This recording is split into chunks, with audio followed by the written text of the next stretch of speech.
Olá, eu sou o Vicente Marçal e esse é o Riverfount, o canal da aventura entre conhecimento e tecnologia.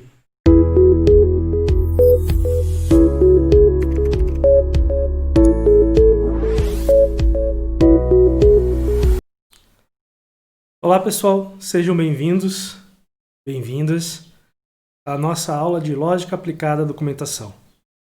Essa é a nossa primeira aula, aula disponibilizada de forma online, gravada, devido a questões de pandemia, e aí esse momento especial a gente então está no processo remoto, ok?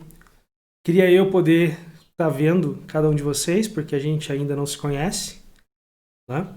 Mas a gente terá a oportunidade ainda de ter uma aula, mesmo à distância, uma aula ao vivo, para a gente poder trocar uma ideia, se conhecer e falar, né, tirar dúvidas e conhecer sobre a disciplina, beleza? Enfim.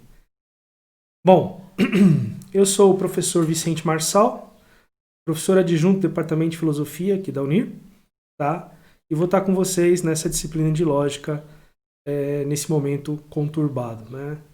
Era para a gente ter já a disciplina desde o início do ano, e agora em outubro a gente está com a disciplina. Ok? Beleza, vamos lá.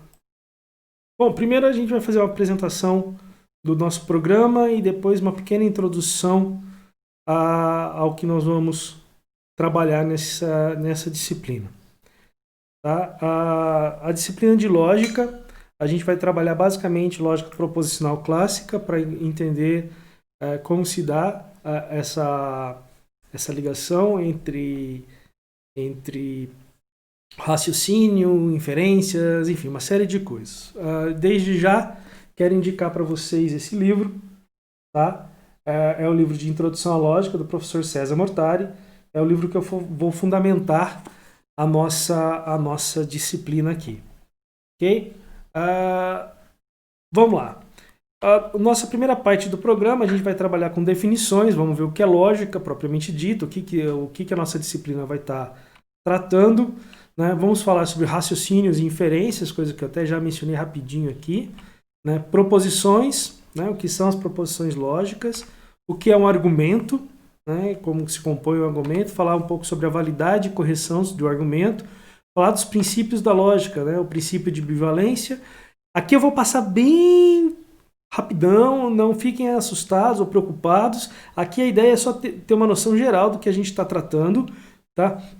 Na verdade, o que a gente vai tratar durante toda a disciplina, não só na aula de hoje, ok? Isso aqui é uma apresentação do programa da disciplina. A gente vai falar então do princípio de bivalência, princípio de identidade, o princípio de não contradição e o princípio do terceiro excluído. Basicamente é o seguinte: a lógica, um sistema lógico que respeita esses 4 princípios, a gente chama então de lógica clássica. Lógica clássica porque foi a lógica elaborada lá na antiguidade grega por Aristóteles, ok? O seu livro, hoje, uma reunião de livros que a gente chama de Organum, é o livro que ele trata faz uma primeira sistematização da lógica e ele aborda, dentre outras coisas, obviamente, esses 4 princípios. Então, dentro desses 4 princípios, a gente hoje diz que uma lógica que obedeça a esses 4 princípios é uma lógica clássica.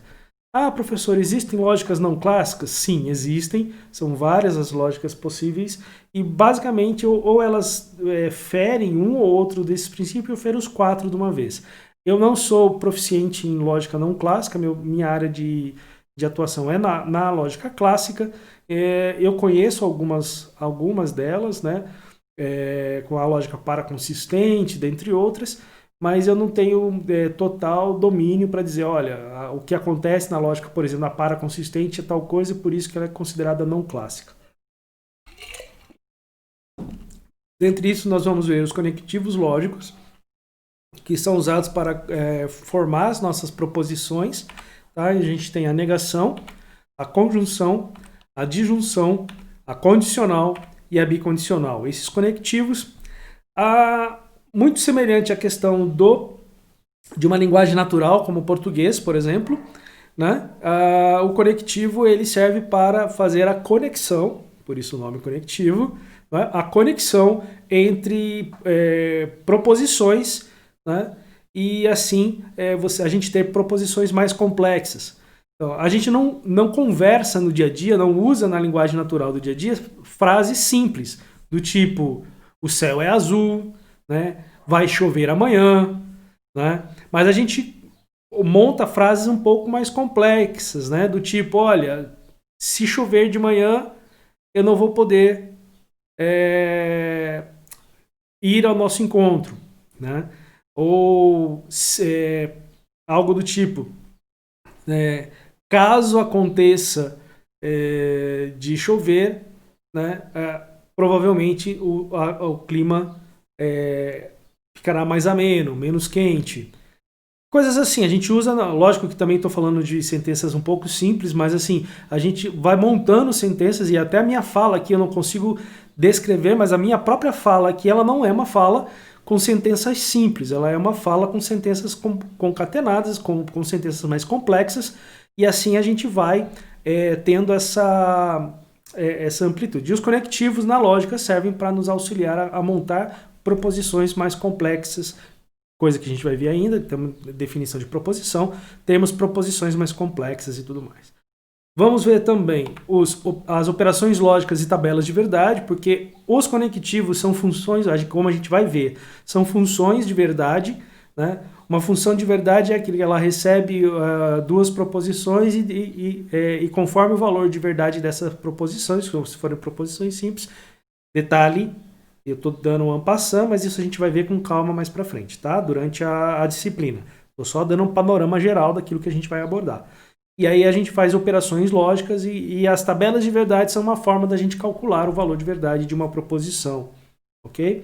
Vamos ver o que são tautologias, contradições e contingências, conceitos simples, muito simples na verdade, mas que são de grande importância para a gente compreender as relações lógicas entre, principalmente quando a gente está tratando do argumento, de um argumento e não de uma proposição. Vamos falar de equivalências e implicações lógicas, né?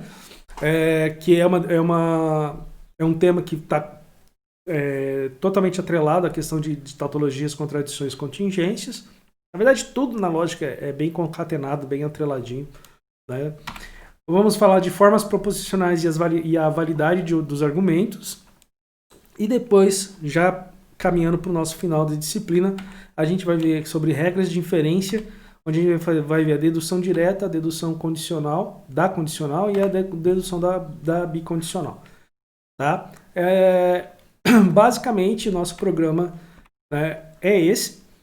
Tá? E a gente vai, durante as aulas, e principalmente nas aulas ao vivo, com as dúvidas de vocês, a gente vai fazendo a junção, a ligação disso com a documentação, né, que é a área de vocês. Nossos procedimentos didáticos são aulas gravadas, na sua grande maioria, disponibilizadas no YouTube, né, começando por essa aula que vocês já estão assistindo, né.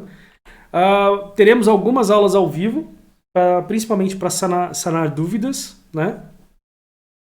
Obviamente, por conta disso, eu vou utilizar slides, do jeito que a gente está fazendo nesse momento, né. E as aulas, por conta de serem gravadas, serão aulas expositivas, né? E a gente vai poder utilizar, e façam uso disso, tá? Não precisam ter medo, vamos colocar assim, de exporem suas dúvidas, suas questões nos comentários no YouTube para a interação minha com vocês. Beleza? Basicamente, com relação aos procedimentos didáticos, são esses. Com relação à avaliação, que eu sei que muita gente aí deve estar já preocupada com isso, a gente vai fazer a avaliação por resolução de lista de exercícios, né, que vão ser disponibilizadas no SIGA oportunamente. Ainda não estão lá, mas fiquem tranquilos, vocês vão receber essas avaliações, essas listas de exercícios com tempo hábil para poder realizá-los e entregá-los sem qualquer dificuldade, beleza?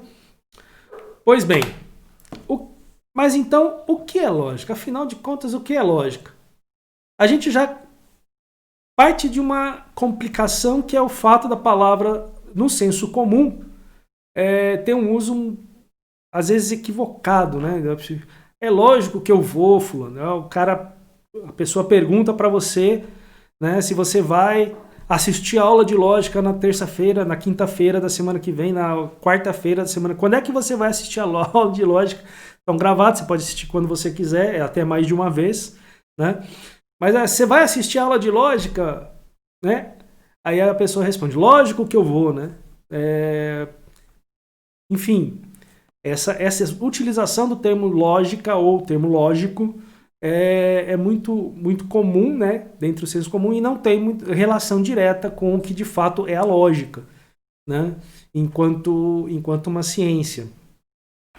A nossa proposta de definição, ela segue o livro do... Essa é a definição dada pelo professor Mortari, no livro que eu apresentei logo no início da aula, né, que a lógica é uma ciência que estuda princípios e métodos de inferência, tendo por objetivo principal determinar em que condições certas coisas se seguem ou são consequências, né, ou não, de outras coisas. Pá. Agora vamos devagar. Essa é a nossa definição informal de lógica, né? A gente ainda, né, tudo correndo bem, a gente vai chegar numa definição um pouco mais formal disso, né? Mas ela traz, mesmo sendo uma definição, olha que legal, então a lógica é isso, né?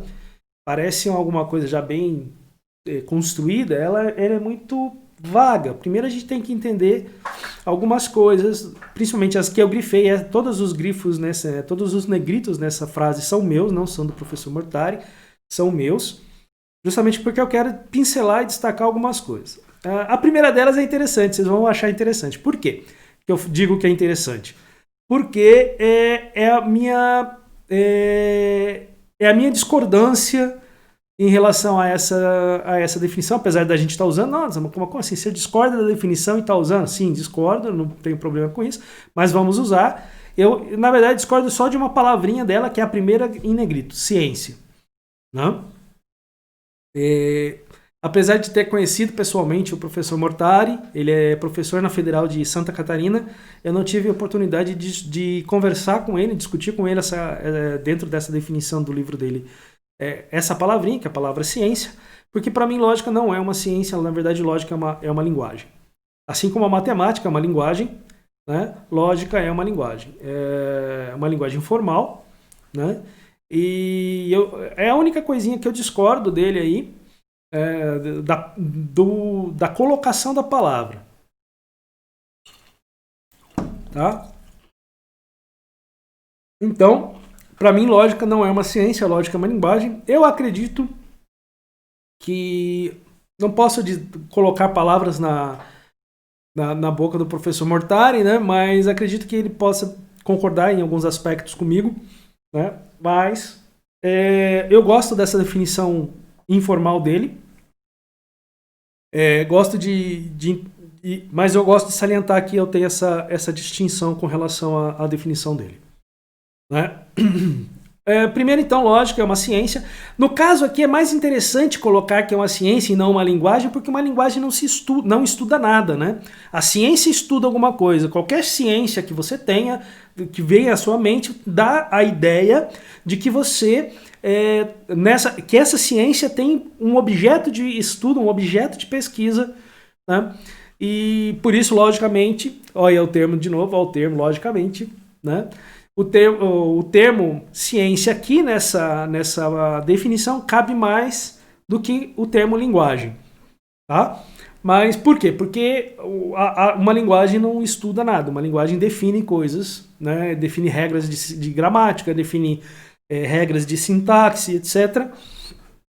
E não estuda nada, né?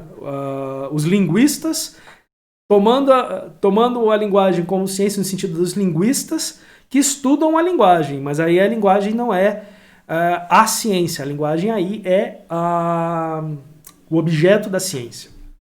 Mas, tirando essa divagação minha de início, vamos tentar entender o que ele está colocando aí. Ela é uma ciência que estuda princípios e métodos de inferência. Daqui a pouquinho a gente vai discutir o que é inferência, raciocínio, inferência, mas aí ela está pegando os princípios de inferência, né? Tendo por objetivo principal determinar em que condições certas coisas se seguem ou são consequências ou não de outras coisas. Então, os princípios e métodos de inferência que ele está dizendo aí é que vão determinar as condições necessárias para que certas coisas, e olha como está vago isso, que coisas são essas, né? A gente vai ver isso mais para frente. Que certas coisas se seguem, o que quer dizer que são consequências de outras coisas. Então a gente tem que entender quais são essas coisas, né? Tanto as que se seguem, as que são consequências, quanto as que dão, né, a consequência dessas coisas, né? E aí a gente vai entender que a lógica é que faz o estudo desses princípios e métodos que permitem a gente estabelecer e determinar essas condições. Ok? Beleza, vamos continuar então, porque agora a gente vai falar então o que é o raciocínio e inferência. Aqui a gente vai estar, a gente vai estar num nível um pouco mais simples que o do livro, tá? Para quem de repente tiver acesso ao livro, né? E for ler o livro e etc, vai ver que o livro ele vai aprofundar algumas discussões que a gente vai tocar aqui um pouco mais de forma superficial, mas que vai dar suporte para o que a gente precisa, tá? A gente vai deixar certas discussões, principalmente porque o livro é escrito para um público mais da filosofia, e o nosso caso aqui a gente tem que quer compreender a lógica não no seu sentido, não como uma disciplina filosófica, né? Mas como um instrumental que vai ajudar a gente no dia a dia do trabalho do bibliotecário, ok? Eu estou colocando que usamos o tempo todo, porque raciocínio e inferência, né? E aí a gente está trazendo raciocínio e inferência como sinônimos, basicamente, tá? Guardadas todas as proporções necessárias, a gente está trazendo aqui raciocínio e inferência como sinônimos, né? Mas a gente usa o tempo todo, né? Seja para nós ou com relação aos outros, né? Principalmente em relação aos outros, mas para nós também. Tá? E eu vou dar alguns exemplos aqui desse processo, né? Mas eu vou dar esses exemplos a partir da nossa definição, que está um pouco mais abaixo. A ideia de um raciocínio, ela está linkada ao expor razões que nos levam a afirmar algo. Ou seja, o que nos leva a afirmar alguma coisa? Quais são as razões que nós temos para afirmar alguma coisa? É claro que tem coisas que a gente não precisa ter motivo, não precisa ter o porquê para poder afirmar, né? Tem coisas que ele usa um termo no livro que eu acho muito interessante, que é o óbvio ululante, né? É tão óbvio, é tão assim óbvia que a gente não precisa ter uma justificativa para poder afirmar, né? Por exemplo, dizer que eu tenho uma garrafa vermelha, né, na minha mão, é uma garrafa vermelha. Eu preciso justificar? Eu preciso apresentar razões para mostrar que essa garrafa é vermelha? Não, é só eu afirmar que garrafa é vermelha, tá de boa. Não? É que eu estou com uma camiseta preta, ok? Meu óculos é azul, enfim, qualquer outra coisa que a gente possa ver como óbvio ululante, fica mais, vamos dizer assim, mais tranquilo. A gente não precisa dar razão para. Essa é a questão. Mas a ideia de raciocinar ou fazer inferência consiste em manipular a informação que a gente já dispõe. Essa informação que a gente dispõe, a gente sabe de antemão ou supomos que seja verdadeiro, né? Ou aquilo que acreditamos ser verdadeiro, e extraímos consequências disso e obtendo novas informações. Vamos aos exemplos que eu falei que ia dar. Por exemplo, falando de uma coisa que a gente, vamos dizer assim, de uma inferência, um raciocínio da gente para a gente mesmo. Por exemplo, eu quero comprar o celular novo da Samsung. Ou qualquer outra marca, tá? Eu tô Samsung, não tô fazendo propaganda, né? Nada disso, é só a marca Xing Ling que vocês quiserem. Tá? Aí, beleza. O que eu tenho que fazer? Eu tenho que pegar as informações que já estão disponíveis. Obviamente que eu sei que são verdadeiras, né? Por exemplo, quanto eu ganho, né? Qual é o meu salário? Se eu estou ganhando, né? Estou trabalhando, qual é o meu salário? Né? Qual é a minha despesa mensal? porque eu não ganho para gastar com qualquer coisa para mim, eu ganho para me manter. Eu tenho que comer, tenho que vestir, tenho que vir para aula, né? Pagar o ônibus para vir para aula, ou a van para vir para aula, ou o combustível do carro para vir para aula. Enfim, eu tenho uma série de. Eu tenho uma entrada em termos de receitas, né, no meu salário. Eu tenho as minhas saídas, que são as minhas despesas. E eu tenho o saldo final. Com esse saldo, seja à vista ou seja parcelado, eu consigo comprar um novo celular? Veja, eu tenho informações, eu faço um raciocínio, eu faço uma inferência e vou dizer, olha, consigo, olha, não consigo, vai ter que deixar para depois. Né? Será que eu preciso mesmo trocar? Aí já são outros. Quando eu falo, será que já eu preciso mesmo trocar? Aí já vai levar em consideração outras questões. Até mesmo de cunho filosófico, no sentido de, putz, será que é um consumismo exacerbado? Enfim, aí entra uma série de outras coisas. Mas mesmo assim a gente está fazendo o quê? Está raciocinando, está fazendo inferências. Né? Eu mesmo, por exemplo, muitas vezes, quando estou dando aula de filosofia, né, para outro curso que não a filosofia, eu tenho sempre que estar justificando por que a disciplina de filosofia no curso. Por exemplo, esse semestre, além da aula aqui com vocês, de lógica aplicada à documentação aqui com vocês, eu estou dando sociologia da educação na filosofia, né? Aí tudo bem, lá não precisa justificar muita coisa, não precisa porque, enfim, sociologia da educação, porque o curso é um curso de licenciatura, então tem que compreender essas questões, né? Mas eu estou dando introdução à filosofia na ciência da computação e na engenharia elétrica.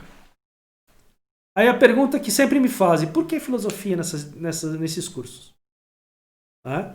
E aí eu tenho que fazer, então, toda uma elaboração, lógico que bem fundamentada, e aí entra a questão do raciocínio, toda uma elaboração fundamentada para dizer que é importante a filosofia por conta disso, por conta daquilo, e eu não vou entrar nos meandros da questão, só dando o exemplo, então, de um outro raciocínio para os outros. O primeiro que eu dei, a questão se eu devo ou não, eu posso ou não comprar um determinado produto, é um raciocínio que a gente faz para conosco mesmo. Eu justificar a disciplina de filosofia num curso como ciência da computação ou engenharia para que eles entendam o porquê de estudar essa disciplina, por que ter essa disciplina, aí já é um raciocínio e uma inferência para o outro, para afirmar algo para o outro, até mesmo dependendo. Eu nunca tenho o intuito de convencer ninguém, mas às vezes você usa do raciocínio para justificar suas afirmações para poder convencer outras pessoas. Ok? Beleza. Agora a gente vai entrar nos meandros dessa questão do raciocínio. O raciocínio, vamos lembrar uma coisa, o raciocínio, né, ele é um processo psicológico. A gente não vai estudar essa questão do processo psicológico, né, porque é uma coisa que ocorre na nossa mente, e aí entra uma série de detalhes, seja da filosofia da mente, seja da teoria das ciências cognitivas, seja da própria psicologia, enfim, em outras disciplinas que lançam mão dessas questões para discutir a questão da mente, por exemplo, a lá Descartes, né? Descartes que vai nos dizer que nós somos tanto matéria, o corpo, quanto espírito, né? Corpo e espírito. Mais no sentido de mente, né? Esse espírito para o Descartes ele é mente, não tem nada a ver com o termo religioso, certo? Mas nós não vamos entrar nesse meandro, isso aí é de outra disciplina. Nós vamos entrar não nos processos mentais do raciocínio, mas na maneira como ele consegue, a partir de coisas, que agora a gente vai dar nome para elas, que na verdade são proposições, eles conseguem estabelecer a verdade da proposição que a gente está... a verdade ou não, tá? Da proposição que a gente está, enfim, usando e tudo mais, tá bom? Para isso a gente tem que entender o que é proposição. O que são as proposições? Primeira coisa que a gente tem que ter em mente é que a proposição ela é uma sentença do português, vamos colocar assim. Estou falando do português porque o português é a linguagem que a gente utiliza, é a língua que a gente usa no Brasil. Mas eu posso falar é uma sentença de uma língua natural. Língua natural é qualquer língua falada no mundo. Então aqui no Brasil a gente fala português, Estados Unidos e alguns outros países se falam inglês.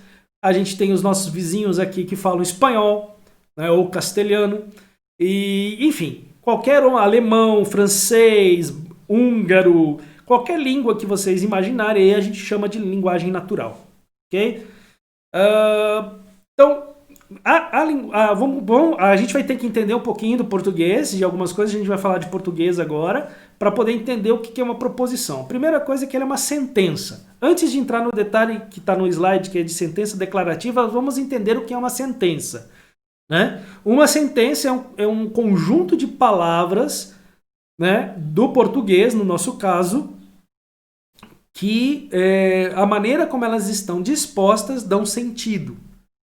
Tá? Então, por exemplo, dizer que, vamos supor, o professor de filosofia está dando aula de lógica. Veja, existe um encadeamento, normalmente tem um verbo flexionado, né? Existe um encadeamento e essas palavras juntas dão sentido. Às vezes a gente tem sentido, mas não tem uma frase bem formada no português. Né? Por exemplo, quando a frase tem coisas erradas. Né? Por exemplo, uma frase bem formada, para tirar a questão do professor de filosofia. O gato está no tapete. Né? O gato está no tapete. Ótimo, a gente tem uma frase bem formada. O gato está, é o verbo flexionado. Né? O gato é o sujeito, está é o verbo, né? E no tapete é o objeto. Ok? Beleza. Só que a gente pode dizer assim, os gatos tá no tapete. A gente diz praticamente a mesma coisa que a frase anterior, só que de uma forma errada. Comunica, se expressa, mas está errado. Eu costumo dizer o seguinte, que o português tem duas coisas. Né? O português tem o português escrito e o português falado. Qual é a diferença entre eles? Objetivo.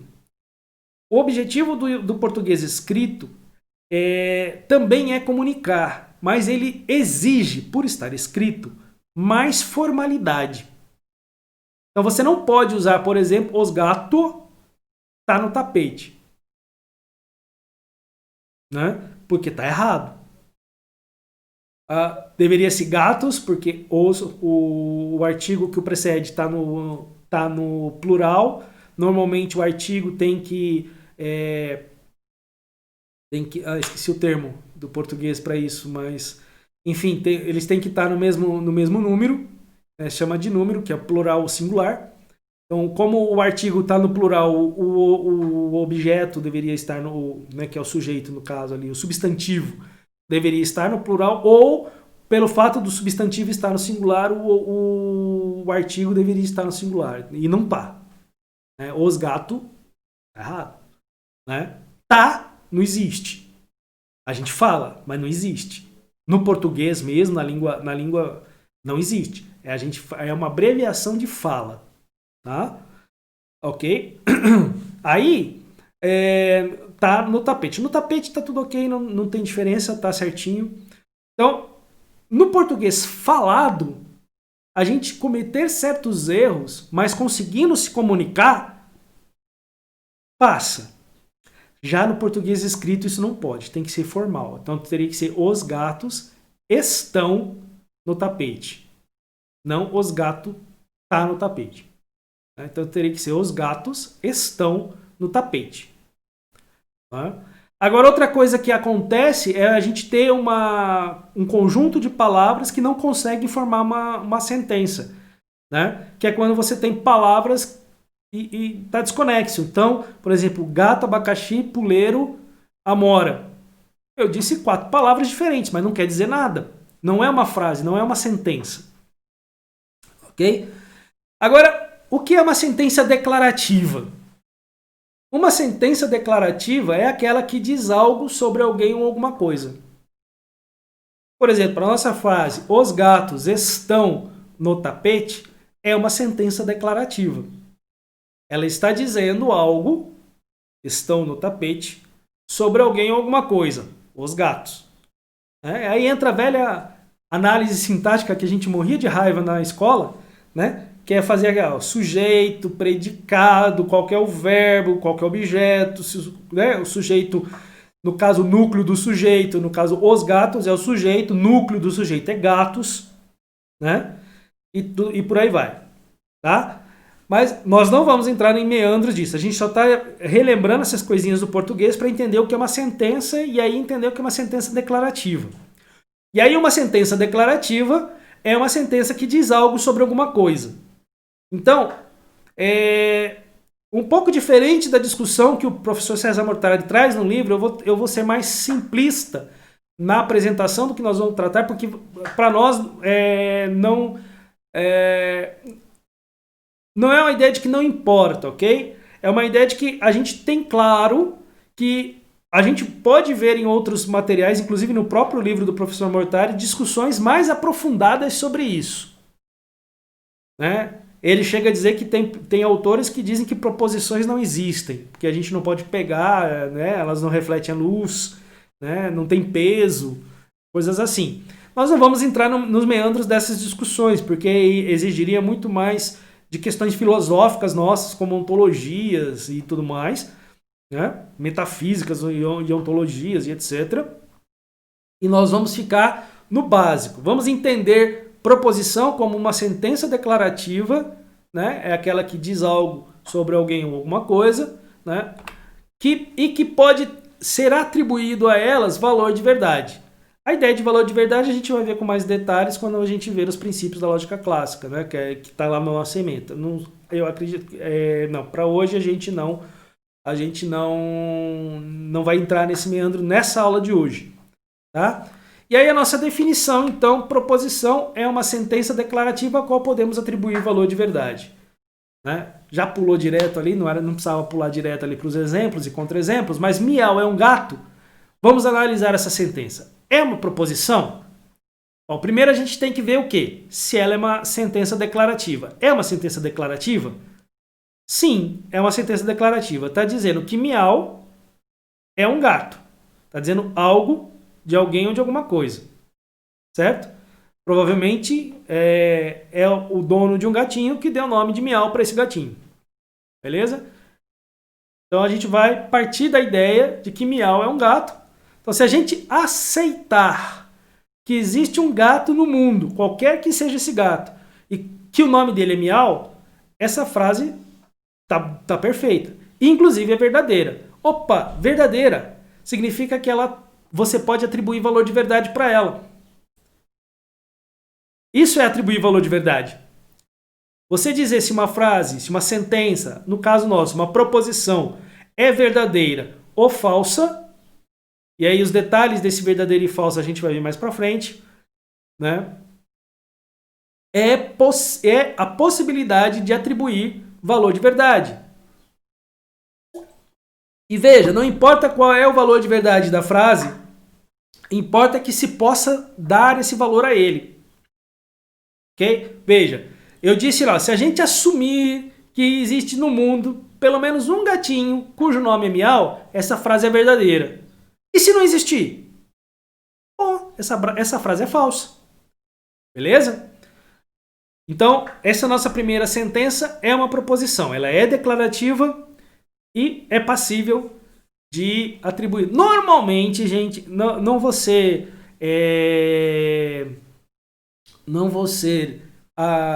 absolutista no sentido de que sempre será, mas normalmente uma sentença declarativa é possível atribuir valor de verdade. Normalmente. Tá? Na grande maioria dos casos de uma sentença declarativa, eu mesmo não vou saber nem formular um exemplo de uma sentença que seja declarativa e que não tenha condição de atribuir valor de verdade a ela.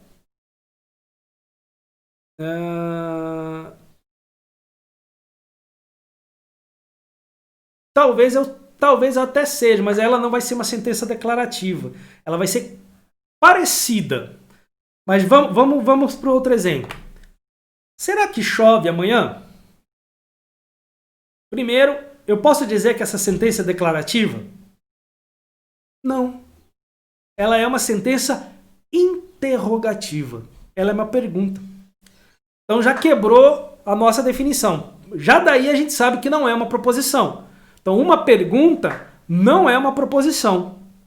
Uma pergunta é uma pergunta. Eu posso dizer verdadeiro ou falso? Aí vão falar assim, não, pode, porque se amanhã chover, é verdadeiro. Se amanhã não chover, é falso. Não, eu não posso. Uma pergunta, eu só posso responder. Posso responder sim, posso responder não, posso responder não sei. Né? Mas eu não posso dizer se ela é verdadeira ou falsa. Eu só posso responder. Né? Nossa, não foi com pause para tudo. Mas tudo bem. Saia! Ponto de exclamação. É uma sentença declarativa? Não. É uma sentença imperativa. Só tem uma palavra, mas é uma sentença. Até porque é o verbo.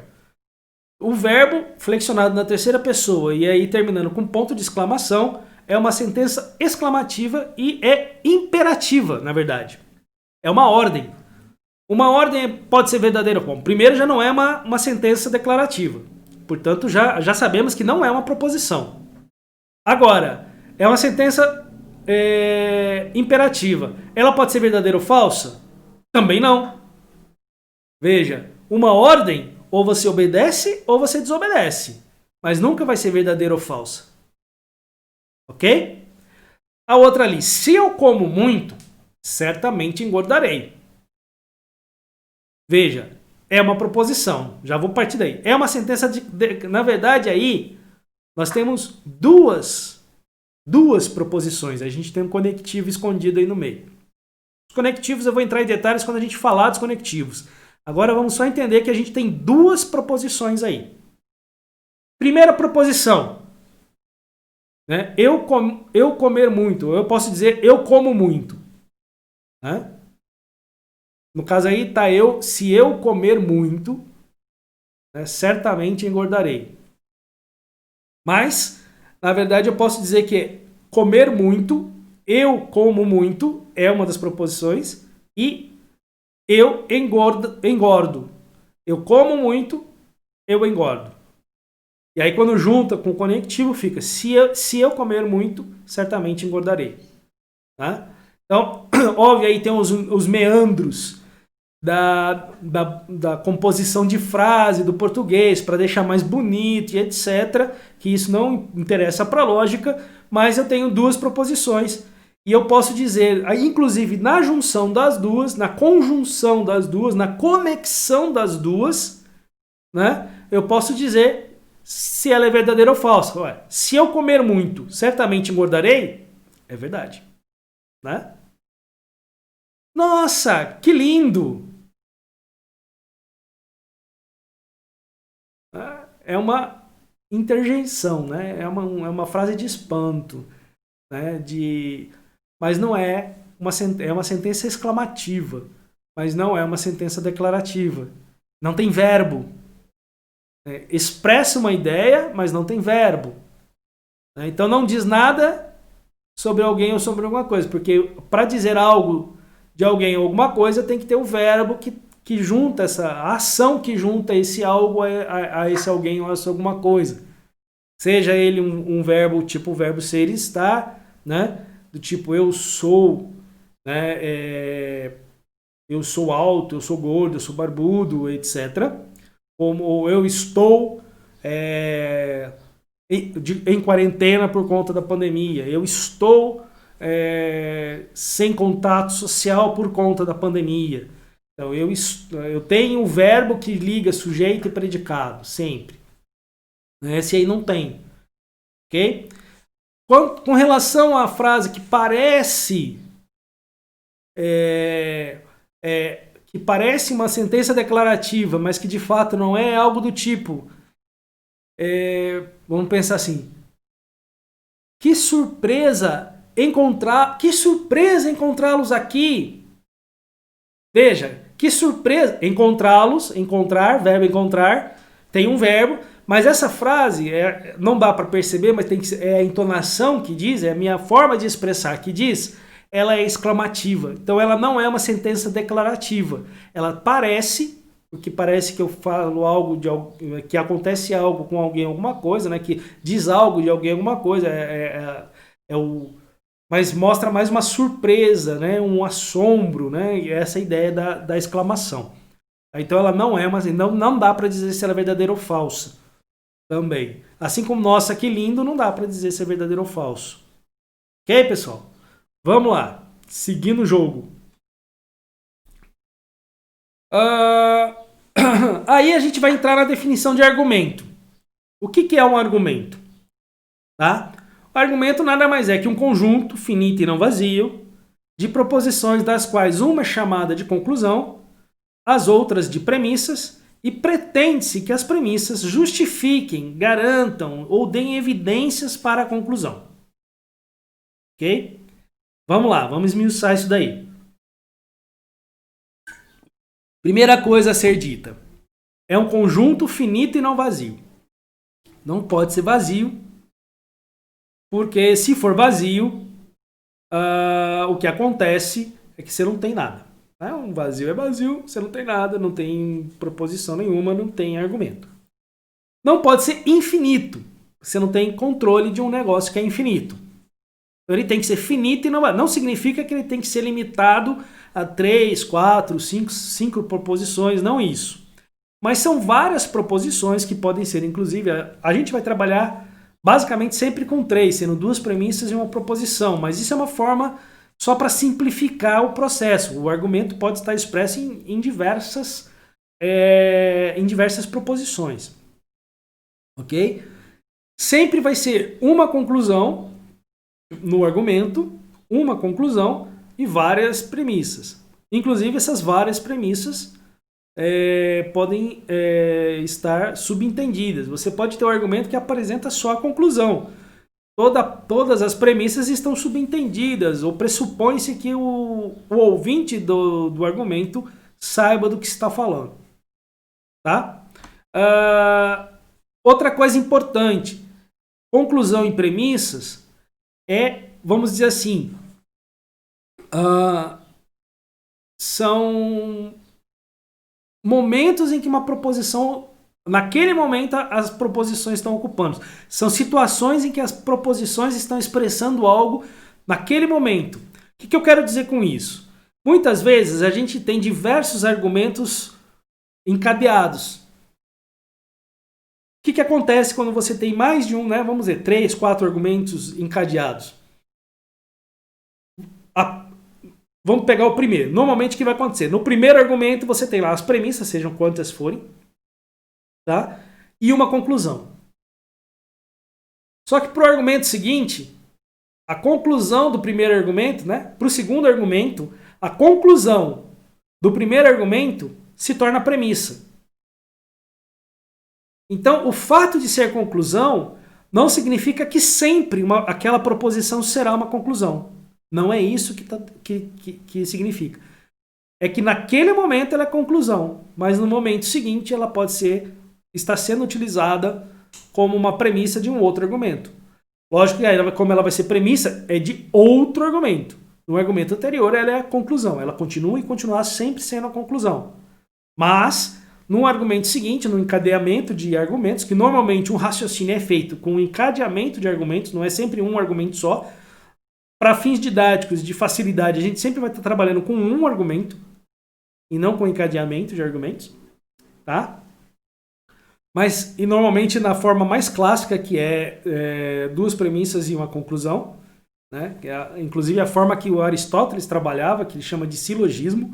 Nós não vamos trabalhar com silogismos aristotélicos, mas nós vamos trabalhar com argumentos formados por 2 premissas e uma conclusão.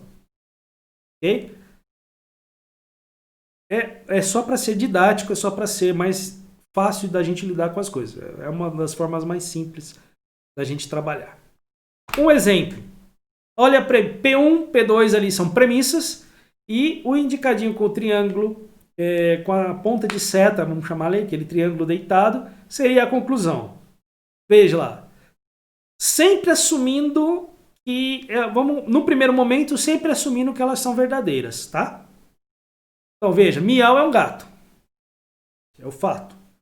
Então a gente está pressupondo que pelo menos no mundo existe um gato que se chama Miau. Então, Miau é um gato. Aí a gente diz lá a sequência. Vamos ainda supor que é verdadeira. Que os gatos gostam de queijo. Né? Os gatos gostam de queijo. Logo, Miau gosta de queijo.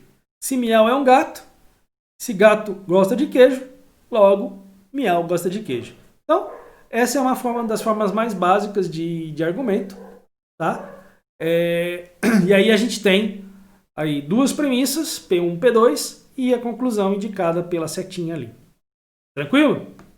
Sigamos. Quase já na reta final da nossa introdução dessa aula de hoje. A gente tem então agora que definir duas coisas, validade e correção. Já vou deixar as duas na tela aí. Tá? A validade de um argumento diz, né, qual é a definição de validade do argumento? Um argumento é válido se a sua conclusão é consequência lógica de suas premissas. Isto é, se qualquer circunstância que torna as premissas verdadeiras faz com que a conclusão automaticamente seja verdadeira. Tá? Vamos dar um exemplo disso. Depois a gente fala da correção. Quando eu falo assim, olha só.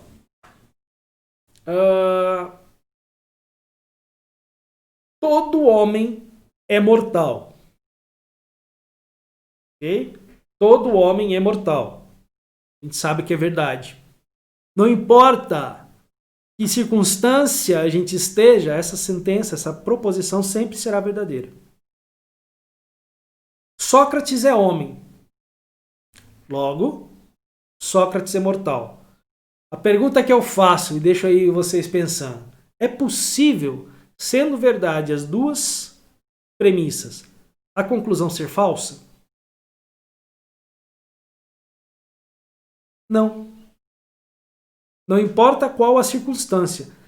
Sendo verdadeiras as premissas, é certo que a conclusão será verdadeira. E o que é uma correção? A gente sempre fala de validade e correção de um argumento. A correção diz que um argumento